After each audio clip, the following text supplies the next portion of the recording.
So today I'm taking Finn to one of our usual trails. I'm just gonna be like talking about the cues that I use, how I maintain Finn off leash around triggers. Parking lot's pretty empty, so I think this is a good time to film it. The command that I use pretty frequently is this way, and this is if Finley is behind me or if he is going up the wrong path of the trail, and it's basically just to make sure that he's following me and keeping his eyes on me. How did I know Finn was ready to be off leash? Well, first of all, he's very annoying with his level of engagement. You go to exercise your dog and then your dog is just next to you the whole time. He's been doing that for so long, even when he's been like on a long line.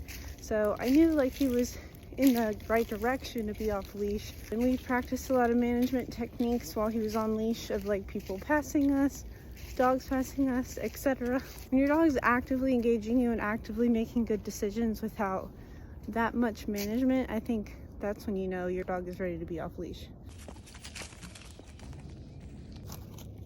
I know what you may be thinking. Up is a useless command. It's actually not.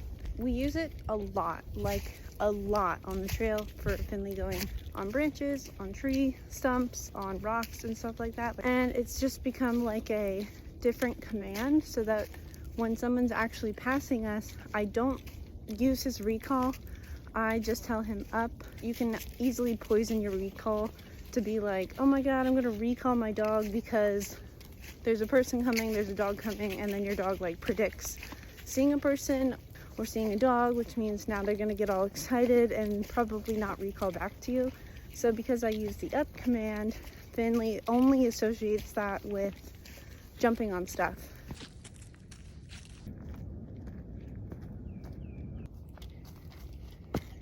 One of the biggest things I learned about off-leash, like training and stuff, is you always want your dog ahead of you. And I'm usually looking up trail pretty far distance.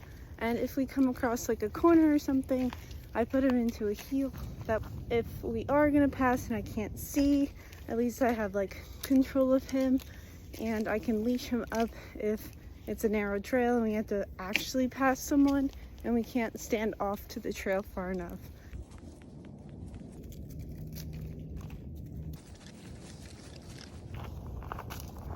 Now you may be saying, Delaney, you have an Australian Shepherd.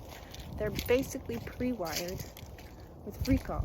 And while I agree that certain breeds are easier to train than others for recall and basically like anything, they still take time and they still take training. So just because someone has a Velcro dog doesn't mean they didn't need training. Anyway, that is how I maintain Finn off leash, the cues that I use, and what happens when we see a trigger. And I hope that this video was helpful, or at least like informative of what I do to maintain and allow Finn to be off leash safely around other people and around other dogs.